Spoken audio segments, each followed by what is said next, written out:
Žiaci a pedagógovia našej školy sa zúčastnili na protidrogovom festivale Týždne nádeje v Žiline. Počas celého týždňa v Žiline prebiehali prednášky s protidrogovou tématikou.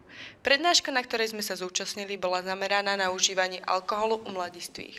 Host prednášky bol bývalý športovec, ktorý prepadol alkoholu a porozprával nám svoj životný príbeh. Prečo vznikli Dni nádeje? Tak Dni nádeje vznikli pred 21 rokmi a vznikli hlavne pre potreby mladých ľudí. Preto vieme, že ako po nežnej revolúcii drogy boli jedna veľká neznáma. Najväčšia chyba v mojom živote bolo, keď som ja prvý raz zobral do ruky pohár. Tak sme sa spojili v tom čase s Bábkovým divadlom v Žiline, kde bol v tom čase po škole pán režisér Šulík, potom Nikita Slovák a mnoho mladých absolventov vysokých škôl. A takto vznikli Dni nádeje. Dobrý deň, aké sú postupy pri liečení drogovo závislých mladistvých?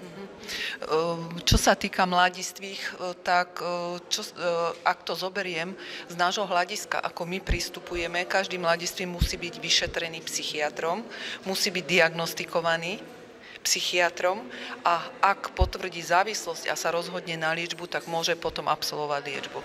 Sme veľmi radi, že sme sa mohli zúčastniť tohto festivalu a naďalej budeme pokračovať v podobných akciách.